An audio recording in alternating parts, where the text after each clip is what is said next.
So good morning sa inyo mga ka-Geely EX5 EMI. So ngayon, i-share ko sa inyo kung paano ba mag-set ng profile, seat profile kay Geely EX5 EMI. So since si Geely EX5 is merong memory, seat memory features, so ganito lang mag-set ng profile sa kanya. So punta kayo sa application tray, vehicle settings, and then punta kayo sa comfort seat.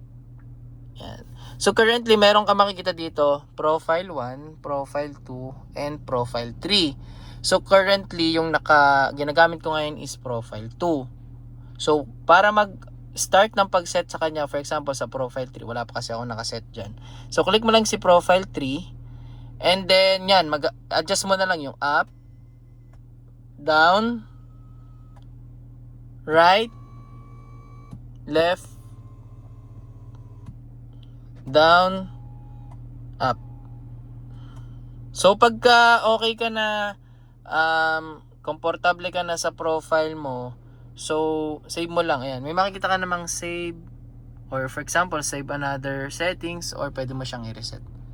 But for now, hindi ko muna siya isa-save kasi ako lang naman yung nagda-drive nito, so okay na ako sa profile 2. So balik ko sa profile 2 and magka-adjust to. Ayan. So nag-adjust na siya based doon sa aking profile. And then dito kasi meron kang makikitang seat comfort. So sa seat comfort meron siyang AC at saka seats. Ayan. So dito pwede kang mag-customize, or pwedeng dito mo na i-on yung aircon, pwede mong taasan, pwede mong enable yung eco, fan, pwede rin dito rin.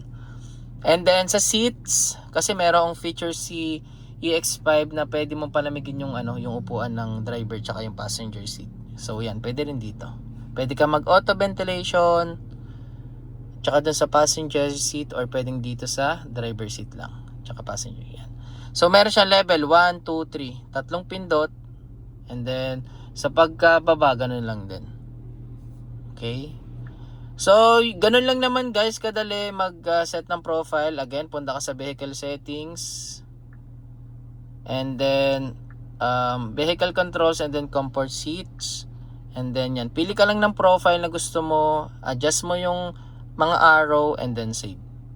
So ganun lang siya kadali. Thank you guys, and I hope may natutunan kayo sa vlog na to, and sa mga susunod kong vlog sana kasama ko pa rin kayo. Maraming salamat sa inyo, and God bless you all.